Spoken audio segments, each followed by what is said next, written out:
ആകാശവാണി. നമസ്കാരം. പ്രത്യേക വാർത്താ ബുള്ളറ്റിൻ വായിക്കുന്നത് സുധിൻ സേനുദ്ദീൻ. രാഷ്ട്രപതി ദ്രൗപദി മുർമു അയോധ്യയിലെ രാമക്ഷേത്രം സന്ദർശിച്ചു.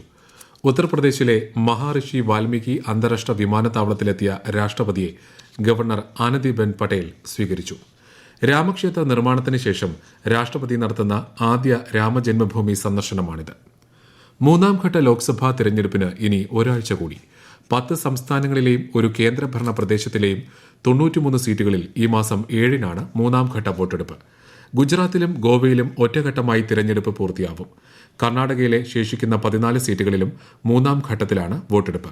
പ്രധാനമന്ത്രിയും മുതിർന്ന BJP നേതാവുമായ നരേന്ദ്രമോദി ഇന്ന് ഗുജറാത്തിലെ ബനാസ്ഖാണ്ടയിലും സാബർഖാണ്ടയിലും തിരഞ്ഞെടുപ്പ് റാലികളെ അഭിസംബോധന ചെയ്തു. കേന്ദ്ര ആഭ്യന്തരമന്ത്രി അമിത്ഷാ ഇന്ന് ഛത്തീസ്ഗഡിലെ കോർബയിൽ പ്രചാരണ യോഗത്തിൽ പങ്കെടുത്തു. കോൺഗ്രസ് ദേശീയ അധ്യക്ഷൻ മല്ലികാർജ്ജുൻ ഖാർഗെ കർണാടകയിലും പ്രിയങ്ക ഗാന്ധി അസമിലും തിരഞ്ഞെടുപ്പ് റാലികളിൽ പങ്കെടുത്തു.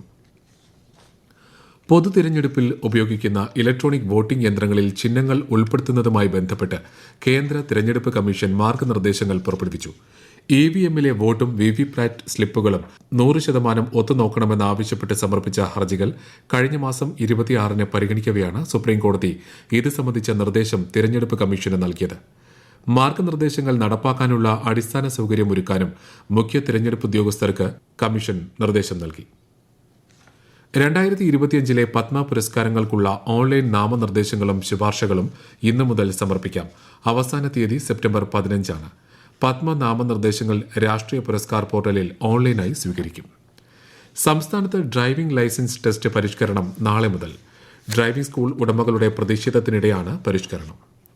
കേരളത്തിൽ വൈദ്യുതി ഉപഭോഗത്തിൽ റെക്കോർഡ് വർധന തുടരുന്ന സാഹചര്യത്തിൽ വൈദ്യുതി ഉപഭോഗം പരിമിതപ്പെടുത്തണമെന്ന് അഭ്യർത്ഥിച്ച് KSEB.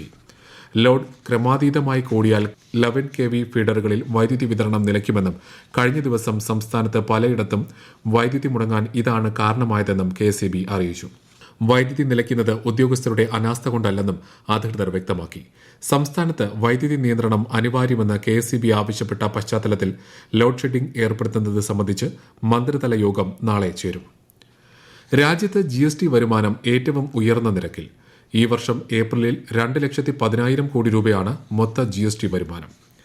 ആഭ്യന്തര ഇടപാടുകളിലും ഇറക്കുമതിയിലും ഉണ്ടായ ശക്തമായ വർധനവാണ് 12.4% വാർഷിക വളർച്ചയ്ക്ക് കാരണമായതെന്ന് ധനമന്ത്രാലയം അറിയിച്ചു. റീഫണ്ടുകൾ കണക്കാക്കിയ ശേഷം ഏപ്രിലിലെ GST വരുമാനം 1,92,000 കോടി രൂപയാണ്. കേന്ദ്ര സർക്കാർ ജീവനക്കാരുടെ മക്കൾക്കുള്ള വിദ്യാഭ്യാസ അലവൻസും ഹോസ്റ്റൽ സബ്സിഡിയും 25% വർദ്ധിപ്പിച്ചു. ക്ഷാമബത്ത 50%-ലെത്തിയതിന് അനുസൃതമായാണ് വർധന. ഈ വർഷം ജനുവരി മുതലാണ് കേന്ദ്ര സർക്കാർ ജീവനക്കാരുടെ DA 50%-ൽ എത്തിയത്.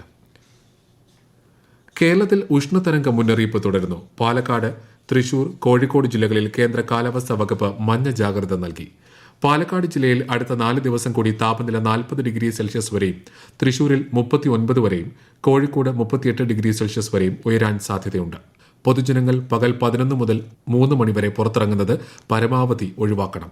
ധാരാളമായി വെള്ളം കുടിക്കുകയും പുറത്തിറങ്ങുമ്പോൾ കുടയും പാദരക്ഷയും ഉപയോഗിക്കുകയും ചെയ്യണം. സംസ്ഥാനത്ത് ഈ മാസം 5 വരെ ഇടിമിന്നലോട് കൂടിയ ഒറ്റപ്പെട്ട മഴയ്ക്കും സാധ്യതയുണ്ടെന്ന് കാലാവസ്ഥാ വകുപ്പ് മുന്നറിയിപ്പ് നൽകി. കോഴിക്കോട് ജില്ലയിൽ കനത്ത ചൂട് തുടരുന്നത് കാർഷിക മേഖലയെ ഉൾപ്പെടെ ബാധിച്ചു. ജലലഭ്യത കുറഞ്ഞത് ഇടവിള കൃഷികൾക്കും തിരിച്ചടിയായി. തീറ്റപ്പുൽ ലഭിക്കാത്തതിനാൽ ക്ഷീരകർഷകരും പ്രതിസന്ധിയിലാണ്. മലയോര മേഖലയിൽ ഉൾപ്പെടെ കുടിവെള്ളക്ഷാമം അതിരൂക്ഷമായി. ജില്ലയിലെ ഉയർന്ന മേഖലകളിൽ ചൂടിന് അല്പം കുറവുണ്ട്. ആകാശവാണി ന്യൂസ് ഡയറക്ടർ ജനറലായി ഇന്ത്യൻ ഇൻഫർമേഷൻ സർവീസ് മുതിർന്ന ഓഫീസർ മൌഷ്മി ചക്രവർത്തി ചുമതലയേറ്റു. 1991 ബാച്ച് IIS ഉദ്യോഗസ്ഥയാണ്. വാർത്താ വിതരണ പ്രക്ഷേപണ മന്ത്രാലയത്തിന് കീഴിലെ വിവിധ മാധ്യമ വിഭാഗങ്ങളിൽ സേവനം അനുഷ്ഠിച്ചിട്ടുണ്ട്. Akashvani news principal DG Shrimati Vasudha Gupta വിരമിച്ചതിനെ തുടർന്നാണ് ശ്രീമതി മൌഷ്മി ചക്രവർത്തി ചുമതലയേറ്റത്. സംസ്ഥാനത്ത് ഏപ്രിൽ മാസത്തെ റേഷൻ വിതരണം മറ്റന്നാൾ വരെ ദീർഘിപ്പിച്ചു. മെയ് മാസത്തെ റേഷൻ വിതരണം തിങ്കളാഴ്ച മുതലായിരിക്കും ആരംഭിക്കുക.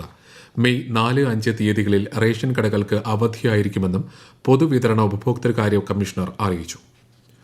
കോന്നി ഇക്കോ ടൂറിസം സെന്ററിലെ കൊങ്കിയാന കോടനാട് നീലകണ്ഠൻ ചരിഞ്ഞു. എരണ്ടക്കെട്ടിനെ തുടർന്ന് 2 ആഴ്ചയായി ചികിത്സയിലായിരുന്നു. പ്രത്യേക വാർത്താ ബുള്ളറ്റിൻ കഴിഞ്ഞു. അടുത്ത വാർത്താ പ്രക്ഷേപണം നാളെ രാവിലെ 6:45-ന്.